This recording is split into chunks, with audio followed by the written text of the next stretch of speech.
Hi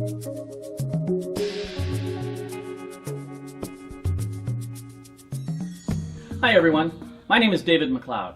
I am the founder of The Magic of I Am and creator of the Daily Affirmation program. Welcome to this video presentation. Today I'm going to talk a little bit about projection and judgment and how they relate to each other. Projection is something that we do, all of us, all the time. It happens so naturally and so easily that most of the time we don't even realize we're doing it. How does this happen? Well, first of all, let's just look at how we navigate through our physical world. We see, hear, taste, smell, and touch things. And the data that we receive through these 5 physical senses are converted into electrical and chemical signals that are processed into information by our brains.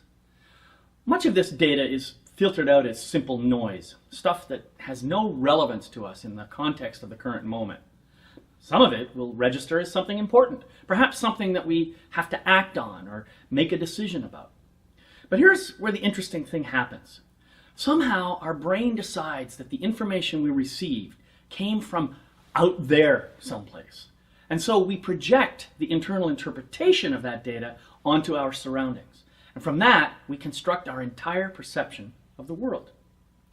In other words, our actual experience of life happens 100% internally, but our physical structure gives us the illusion that it happens outside of ourselves. Okay, that's a little explanation of projection. Now let's take a look at its cousin, judgment.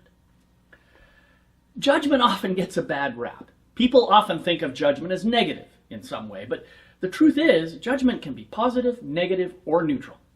And in any event, judgment is a critical capability for people to successfully navigate through this physical life. Think about all that data I was talking about just a moment ago, the data that comes to the brain through the 5 senses. Well, without the capacity for judgment, you would be overwhelmed by the data and paralyzed into comatose inaction. You need judgment in order to make choices that move you in the right direction for your life. And just as the reception and processing of data happens 100% internally, so too does judgment happen 100% internally. However, we often project our judgments outwardly in the same way that we project our entire perception of the world outwardly. And what's more, our current judgments are strongly influenced by experiences and judgments that we have made in the past. And the more past experiences we've had, the stronger this blinder effect becomes. And here's another thing that happens to us over the course of time. In an unconscious way, we have a tendency to assume that when we experience a certain set of conditions and circumstances in a certain way, then we believe that everyone else must experience that same set of conditions and circumstances in the same way. So in a sense, we project our own experience onto the lives of others. Now, I want to be really clear here that there is nothing wrong with this. Projection is something we all do. It's a fact of life, at least as far as our physical nature is concerned.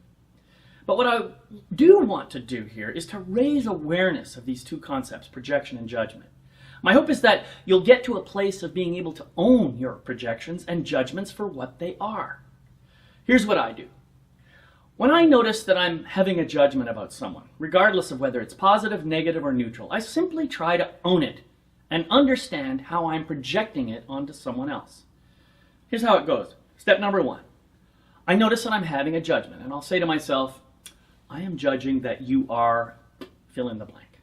Number 2, I notice that what I'm feeling as a result of this judgment, and I'll say to myself, I'm feeling angry or sad or afraid or whatever.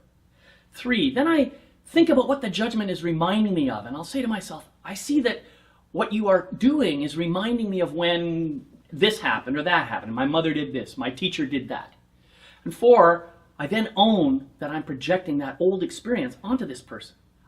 I recognize that I'm projecting my mother, my teacher, or whatever onto you, and as a result, I'm not seeing you for who you really are. And 5, I withdraw the projection in an effort to consciously see this person more clearly. I withdraw the projection from you. I know that you are not my mother, my teacher, whatever. You are my friend, Joe. Now, I can do all these steps quietly in my own mind, or I can actually state these things directly to my friend. However, in the latter case, I must remember that my only purpose in doing this is to help me clear my own projections out of the way so that I can see my friend clearly, without my filters and blinders in the way. This can be a very powerful practice. I encourage you to try it for yourself so that you can become more gentle and compassionate with your judgments of others. Love, light, and blessings to you on your journey.